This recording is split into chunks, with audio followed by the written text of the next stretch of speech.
Thank you so much, Amaya, for your kind and generous presentation.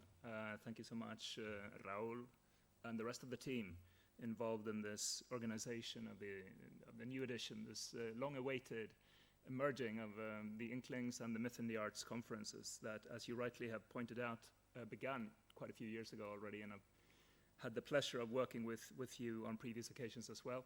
And it's great to be here as a speaker on this event today. Thank you so much for being here, those of you who have come to attend as well. I really appreciate it. Okay, so I'm going to talk today about modern aspects of Tolkien's work, which might seem like a contradiction, probably to many of you. To begin with, Tolkien was a decidedly traditional man in many respects. He was a man who was studying throughout his whole life. He had actually been working on dead languages. That was his specialty, Old and Middle English, and a number of other languages as well that did not exist, such as Gothic, etc. Right? So, and he was fascinated with history. He loved history. He was Catholic and loved the Catholic traditions. He was a royalist. I mean, he had all those features that you would expect of a reactionary man. However, he was not at all one of those people, not at all. And when he wrote The Lord of the Rings, and when that was published in the mid-1950s, one reviewer, who lately turned out to be C.S. Lewis, wrote of this new book that it was like a bolt of lightning from a clear sky. So Tolkien managed to achieve something radically new, and who reformed and created a new genre out of older traditions. He did things that nobody else had been able to do before him, and people had attempted to do something similar, but they had not succeeded. So in spite of being such a traditional man, he was able to renew fantasy literature and to everything that we read nowadays. To some extent, they are offshoots of what Tolkien did. He's like this axis around which the genre spins. For better or worse, you can depart from his ideas, from his world-making or whatever, world-building, but you have to sort of reckon with Tolkien's influence in one way or another. It's a little bit like Don Quixote. We would say that it is a modern work. It's a novel. Some people would say it's the first novel, and it made fun of the previous romance genres and works from medieval tradition. But it could not Cervantes could not neglect those traditions. He had to know these traditions very profoundly, and so Tolkien knew many narrative traditions.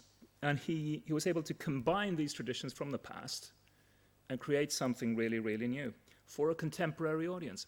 And so today, what I'm going to look at is the following. I'm going to show you just basically to begin with. The question is, was Tolkien modern? And I'd like to propose a few nuances to the notion of modernity and of being modern. What is that really about, being modern? Well, if you look at the definition of the Oxford English Dictionary, it has two main definitions of this word. First one being of or relating to the present and recent times, as opposed to the remote past. And what would say that? Fair enough, Tolkien was indeed a man of his times in many respects. He did deal in his professional life and his imaginative life with a distant past. And so he probably lived in his mind in the past for much of his time on this earth. However, he was very much of a contemporary writer, as I will try to demonstrate today in this presentation, in this talk. It's also applied to a person who is up to date in behavior, outlook, opinions, etc., embracing innovation and new ideas, and being liberal-minded. Here, perhaps, we could situate Tolkien in some of these descriptions, but probably not in all. He was a very conservative man in many respects, right? But did he embrace innovation and new ideas? Yes, he certainly did. He definitely did so. I'm going to show you that today, how that worked, how his imagination worked, because his imagination was highly original. And that was the key that allowed him to create, basically, almost out of the blue, but not quite, a new genre, a new literary genre, right? So here's how I'm going to structure the talk of today. I'm going to take a look first at Tolkien as a contemporary writer. So when Tolkien grew up in the late 19th century, early 20th century, he had arrived from South Africa, where he was born. He was only 3 years old when he arrived in England. And he grew up outside of Birmingham, and he was exposed to a very great extent to the culture of the times. He was educated first by his mother and then at a school in Birmingham called King Edward's School, which had the classical English curriculum implanted. And Tolkien then shows, I think, and I aim to demonstrate this today, he shows quite a lot of the features of contemporary culture, that is, the late 19th century and the early 20th century in The Lord of the Rings, in spite of this work being set in a parallel world, in a secondary world, as he would say, right? Right.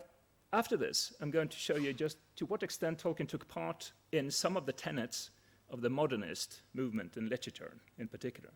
What is it about Tolkien that was modernist? Many people find it hard to place Tolkien in that context. I'm going to show you where he fits in and where he doesn't.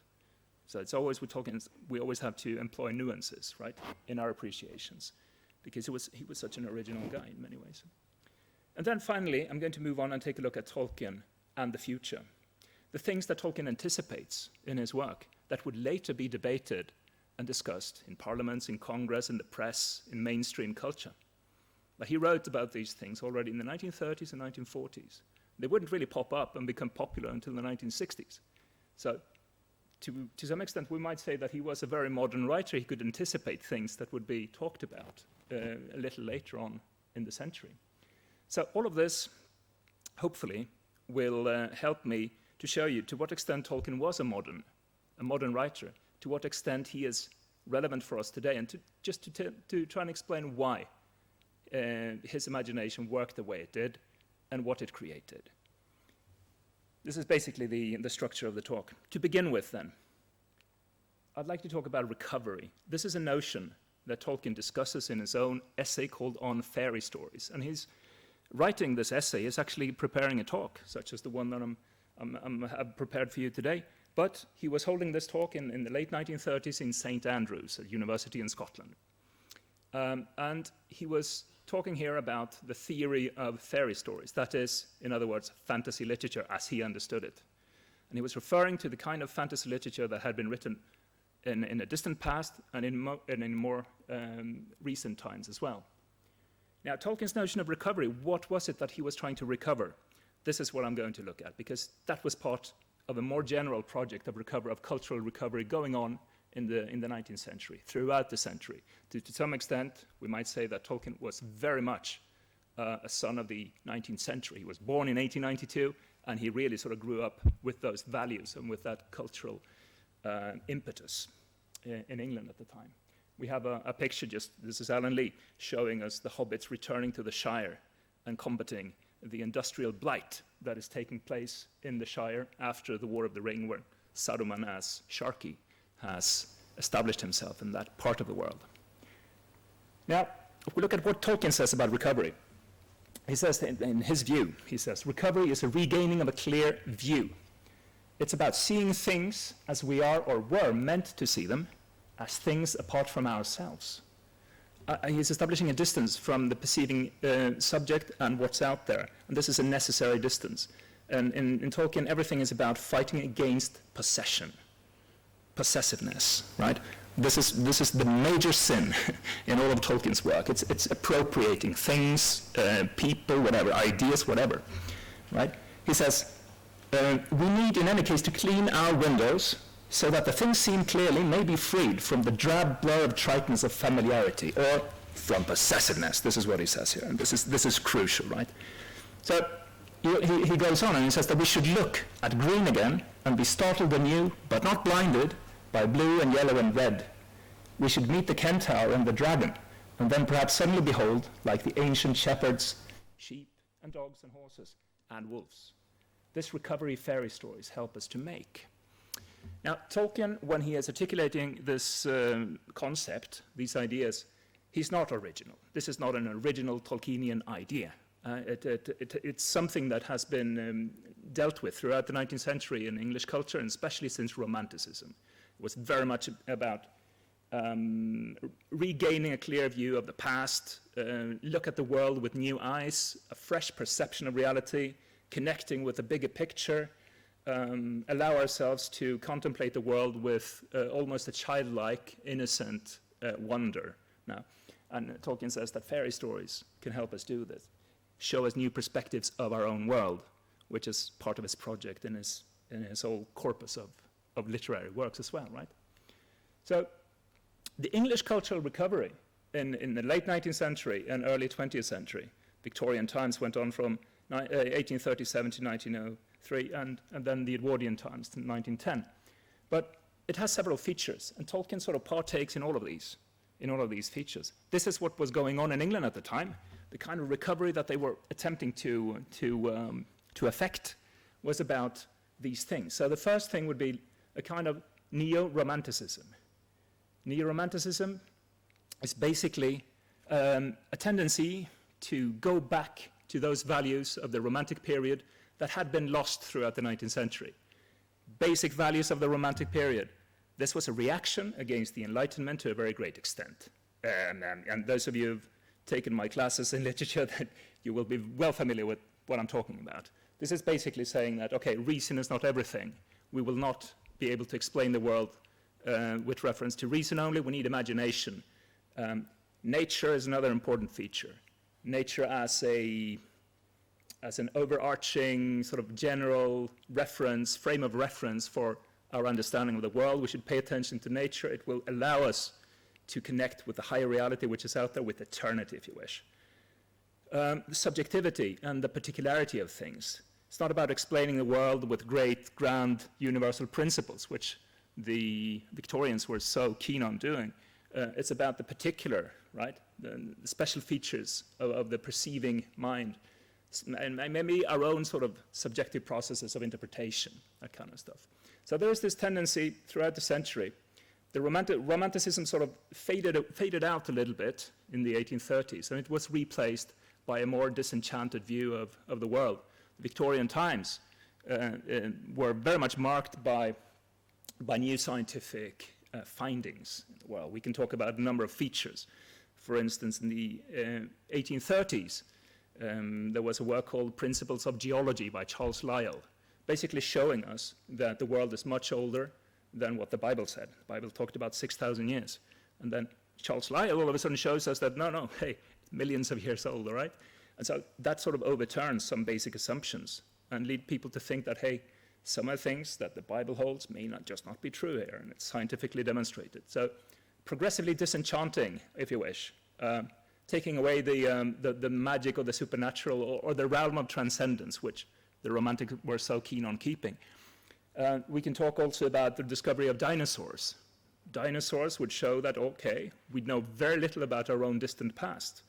We've really no idea. I mean, if it's true that these monsters inhabited the earth, why is there no sort of reference to these animals, to these creatures, to these giant lizards, right? Megalosaurus, that was the first name of the dinosaur that was found in southern England, the bones of the dinosaur, I mean. So there's no reference to that, so we know very little of the distant past.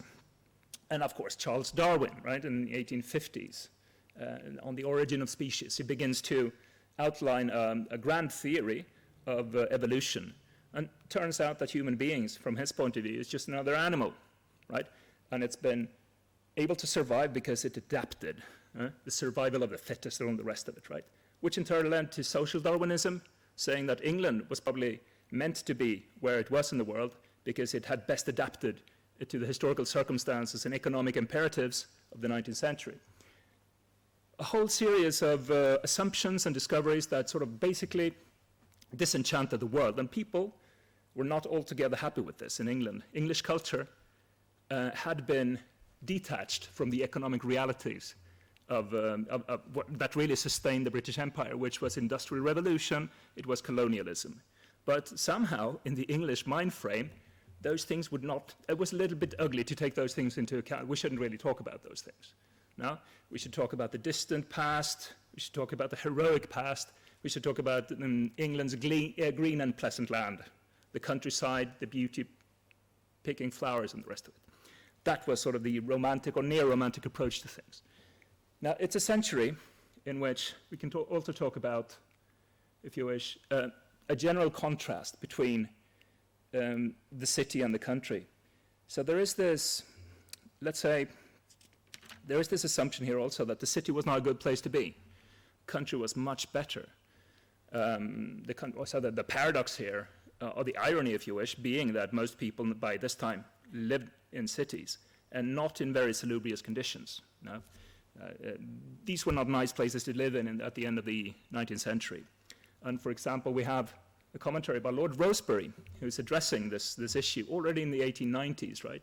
And showing us that the establishment, so a lord, holds that the city is not a good place to be. He basically says that London is described by Lord Rosebery as a tumor, an elephantitis, the urban sprawl that was just chewing up the countryside around the city, sucking into its gorge system half the life and blood and the bone of the rural districts. And the rural districts were played out as a place of health, a place of the true origins of the culture, a place to be safeguarded, kept intact, and all the rest of it, right? So political authorities, they were well aware of the fact that English culture, the cultural roots, were related to the country in the first place, right? So there is this return to a pre-industrial nostalgia, right, which is neo-romantic in a sense, in the face of all these changes that had taken place in the 19th century in England. And the urban and industrial revolution, they sort of put things in a perpetual state of turmoil, instability, and nothing to be relied upon because everything changed so fast. So people would lean towards the old, the solid, the traditional, in this sense, right? I'm going to give you an example of a famous writer. He was really famous in his times. A popular writer, Kenneth Grahame. He's the author of The Wind in the Willows, a famous book for children, but he had also participated in the Yellow Book, a scandalous publication in the 1890s, and it was considered as sort of an aesthete, really, before he published his children's works. And after some time as the Secretary of the Bank of England, he had been longing to get away from London his whole life, and finally, when he retires, he goes to live in Oxfordshire. And this is how he describes the experience now. He talks about the place where he has gone to live, a cottage, a nice house in the country. And he talks about it, he says, a tiresome innovator called William the Conqueror, going back now to 1066, came along some years later and established a thing called the curfew bell. But this is all that divides us from Saxon times, he says, and he's very happy about this. The village is really a charming one. It's a mixture of orchard and ancient timbered cottages and clear little streams, and the people are simple and friendly and dignified. The downs, those are the hills, right? They lie a mile or two to the south. Splendid bare grassy spaces with so-called Roman or British camps and barrows. So he's lyrical about the place. And it's very far removed from contemporary times. He is, in his imagination, he's traveling back in time. And these traditions, they really sort of live on in the countryside as opposed to in the city of London.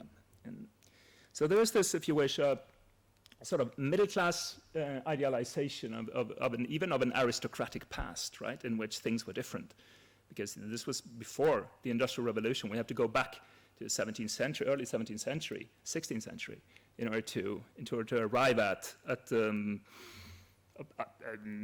time in which there was no sort of modernity, really, in England. And this is where they feel comfortable. People like Kenneth Grahame and others, right, writers and politicians and even people who would benefit from their factories. They would not, emphatically not live in the city close to the factories. They would live in the countryside, if you wish, right?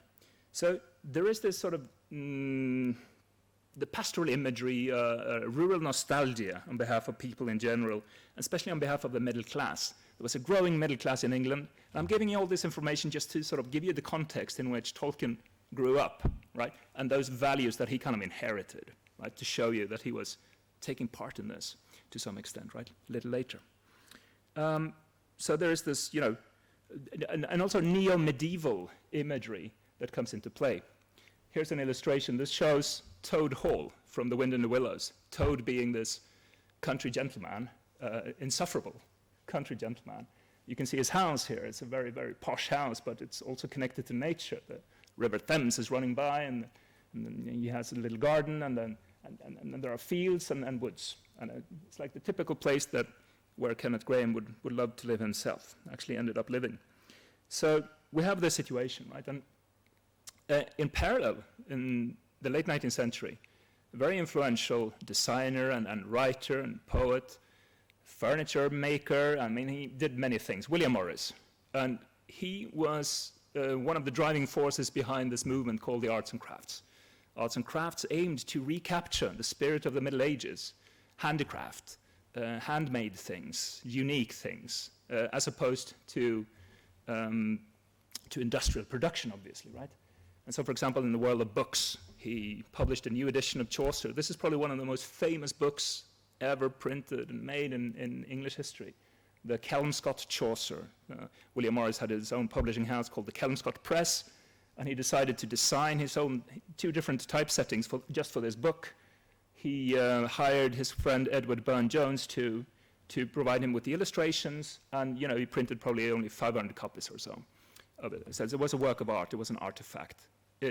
Just the opposite of something which was mass-produced. So he's reaching back to medieval times. The theme is Chaucer's complete works, and sort of reinvigorating a new kind of medievalism, which is very Victorian in outlook and in character. And so he's part, if you wish, this is an offshoot, really, of pre-Raphaelite sensibilities and aesthetics. The pre-Raphaelites beginning to gather in the 1850s under the auspices from the beginning of the Royal Academy, ironically.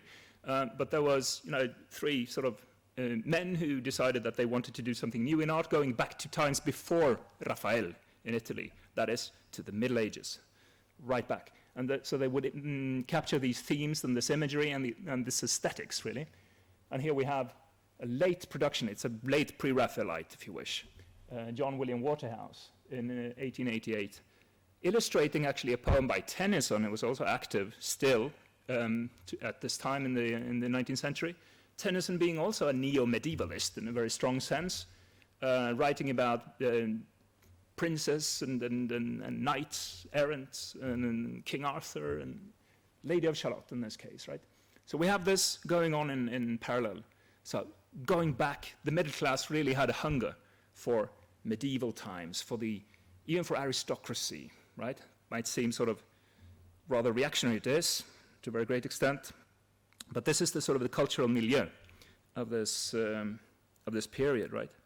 So we have this rural nostalgia in Edwardian times, that is the beginning of the 20th century, and when Tolkien is about 10, 15 years old, he grows up as an adolescent here, very much exposed to the literature, to the culture of this period in England, being around people who were very well informed of what was going on at his school in Birmingham, partaking in debates, etc. Right? So really sort of analyzing the cultural situation with the TCBS. It's a Tea Club and Barrow Society that he formed with a group of friends at King Edward School in Birmingham in these years.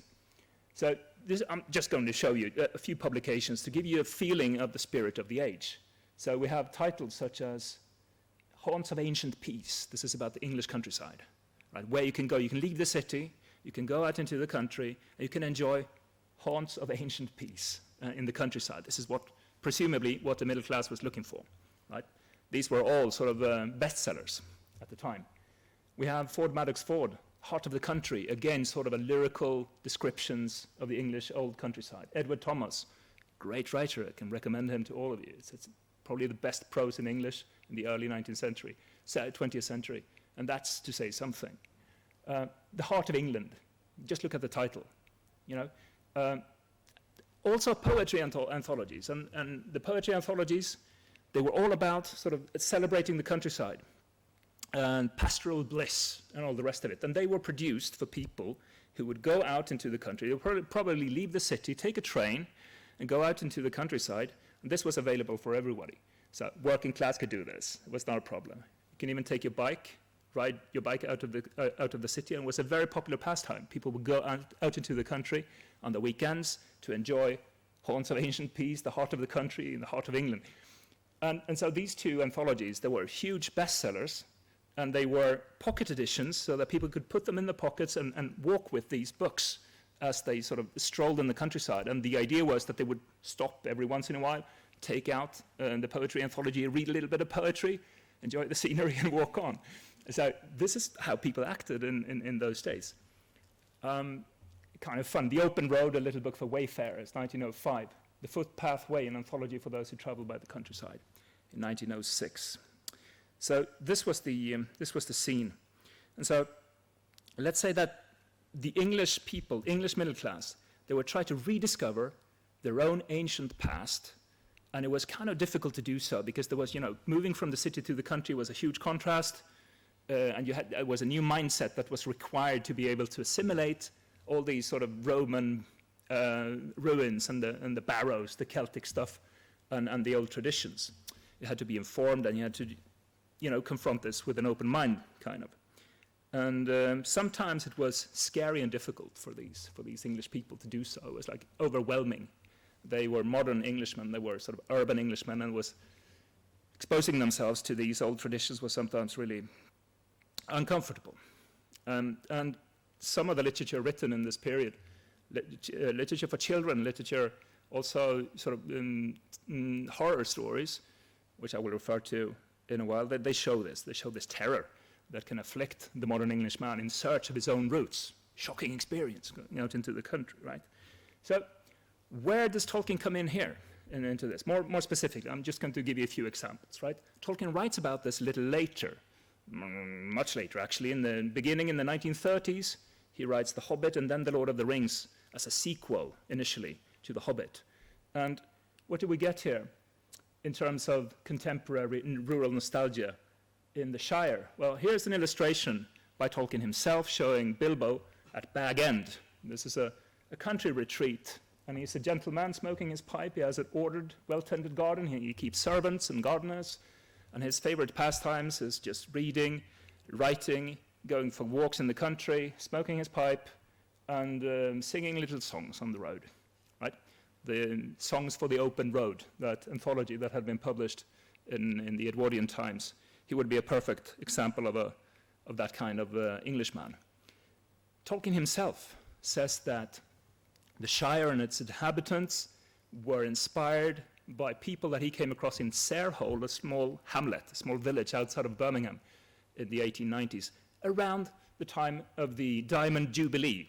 We're talking about 1897, and this is when Queen Victoria has been on the throne for 60 years. So this is where he situates the Shire. Now himself, he says so in a letter, right? Imaginatively speaking, right? So we have Bilbo, Frodo, the hobbits in the Shire. They reflect this spirit of the age, if you wish. Go for walking songs, leisurely life in the country for a country gentleman. This is what the middle class aspired to enjoy, right? But as the hobbits, as they leave the Shire, they're moving away from this safe bubble, they have to confront other realities, and some very old realities. And Tom Shippey, one of the most renowned, well-deservedly so, researchers of Tolkien, he says that Bilbo has not entirely lost his passport to the old past, to the old world. That's true for modern Englishmen as well. They're part of something older, old traditions, but it's difficult to negotiate the space for themselves there, right? It's difficult to deal with this. So, for example, the hobbits leaving the Shire, they also reflect to some extent some of the literature, very famous literature that Tolkien had read himself. For instance, if we go back again to The Wind in the Willows by Kenneth Grahame, when the hobbits go into the old forest, I don't know how many of you have read the Lord of the Rings, because this episode is not present in the films, right? But in the book, the first book, they move into the old forest, which is a liminal space. It's between the Shire and the rest of the world, the wide world of danger and old traditions and the scary reality. So they are being exposed to some of the strange things that appear in old myths and legends and in history, if you wish. So, for example, they run into the Old Man Willow in the old forest. And the Old Man Willow is a tree with an agency of his own. And he's able to ensnare, to trap, and to drown the hobbits, or at least he tries to do so. And they are rescued from this tree, which is a shocking experience, right? They are rescued in this space, in this liminal space in the country, by Tom Bombadil. He shows up. Tom Bombadil, we had a paper given on Tom Bombadil yesterday, I believe, by Monica Sanz. She was talking about Tom Bombadil. Very few people were familiar with this character, apparently. But he's also in the book, not in the films. He's said to be the oldest creature living in Middle-earth, right?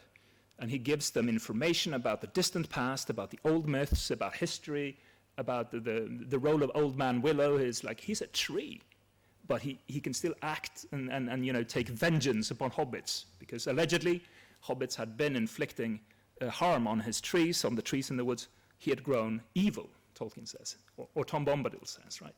That's a weird reality. It's kind of similar, actually, if you've read The Wind in the Willows. And if you haven't, I strongly encourage you to do so. It's a great book. It's for children, allegedly, but you know, you really enjoy it as an adult as well. I still enjoy it. I read it every year. So when they, in that story, there's one chapter called The Wild Woods in the story, right? And we have Mole, one of the characters. He likes to go for an adventure.